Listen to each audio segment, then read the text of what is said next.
en San Pedro de Yoc. Viví frente a la casa de un personaje. Ahora viniendo acá a San Pedro, mi mamá me dice, que es muy observadora, me dice: te has vestido como el loco Alvarillo, estás todo de verde, me dice, te crees militar.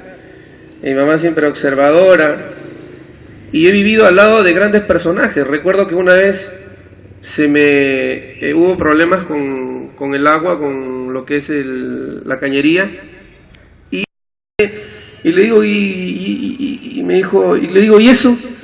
Me dice, yo soy poeta, me dice. Entonces yo tenía una idea encumbrada de la poesía, y tenía acá un poeta a mi lado, y era el famoso Vergara, ¿no?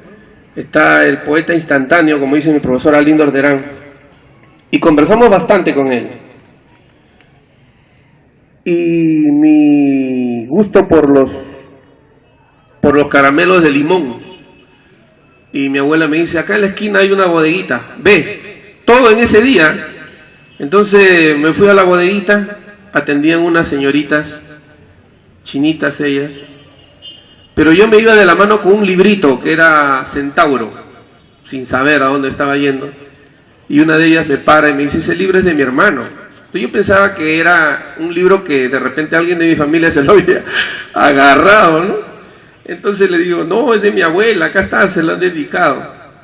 No, mi hermano escribió ese libro, me dice, Máximo Langanosa.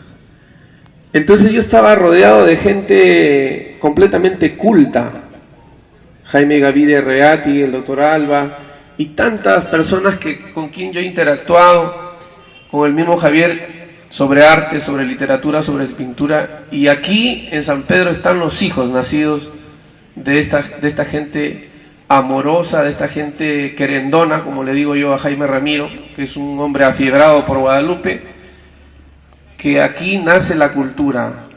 Acá Raimondi, el sabio Gutiérrez Noriega, quien ha escrito un cuento sobre él, porque mi mamá siempre y mis abuelas siempre llegábamos ahí, estaba también la señora Telma Buccelli, me acuerdo, y siempre me dejaban escuchar conversaciones de mayores, pero porque ahí habían parábolas, contaban de personas vivas de carne y hueso, y de ahí sacaban una lección, y yo aprendía, y siempre escuchaba de que Carlos Gutiérrez Noriega, cuando llega de Italia, no era el mismo, había venido embalsamado, y no lo reconocían.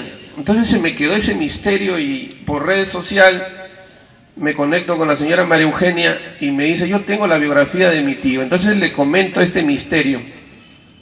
Y acá en la municipalidad, cuando ya me están dando lo que es el aporte del auspicio, la encuentro a ella físicamente, y ella estaba a punto de entrar a una sesión, y me da, en 2 minutos, me da la trama para mi cuento. Ella ya sabía lo que yo quería decir, y me dice, él siempre escribía de que alguien lo perseguía en Italia, que hay una persona, me siento acá, está acá. Y así empieza mi cuento con Carlos Gutiérrez Noriega, que él estaba preocupado porque alguien lo seguía. Y eso lo había escrito en distintas cartas a sus seres queridos. Y con la biografía de Gutiérrez Noriega, que no la conocía, me di cuenta que pues era un hombre sabio, muy sabio. Entonces yo quise plasmar el último minuto de vida de Gutiérrez Noriega, porque él era una persona que se había titulado con una tesis sobre el psicoanálisis en la medicina. Entonces, ¿cómo un hombre que sabe mucho de la psiquis va a tener esa manía de delirio de persecución? Imposible. Ahí había algo cierto. Entonces, en ese minuto que le queda de vida, que según los psicoanalistas dicen que en ese minuto la persona empieza a ver sus imágenes de su vida. Entonces trasladé la biografía que me había dado su descendiente de él, y lo logré, y cuando terminé, ese fue el último cuento de Huaquillo. Los guadalupanos que estamos presentes acá conocemos quién fue Huaquillo, pero los que iban a Guadalupe lo podían encontrar en la plaza de armas. Y saben lo que él les decía a las personas, sobre todo a las chicas, a la señora: tía, ¿te saco chucaque? ¿Te saco flojera del pie? La gente se ponía nerviosa.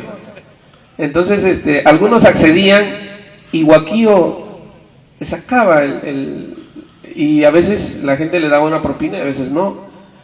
Pero esa esencia se la conté yo a un escritor que es que no es de acá, que es de Estados Unidos, y me dice, oye, lo que hacía Huaquillo entonces era lo que hacía Jesús con sus discípulos, ¿no? Que se arrodillaba y les limpiaba los pies en señal de humildad. Y entonces esa parte ya no la he puesto en el libro, porque eso me lo ha dicho en el camino, en el trayecto, a través del internet. Y cada vez veo que Huaquillo representa dos cosas para los guadalupanos y para los provincianos: sus taras, sus defectos, sus delirios, pero también representa sus virtudes, como su fe, como su servicio a la comunidad. Porque, por ejemplo, lo que estuve la oportunidad de estar un día entero con las labores de Carmen Chamochumbi, y lo que hace es un desprendimiento de su tiempo para dar. Lo mismo el joven Elmer, el desprendimiento que tiene uno, porque uno dice, bueno, acá hay un interés político, acá hay un interés pecuniario, pero no. Yo creo que el tiempo en que uno se desprende, en este caso, por ejemplo, la señora Nora, que la conozco en la red social y ahora físicamente también, es un desprendimiento de amor, de servicio que uno busca. Y eso era Huaquillo.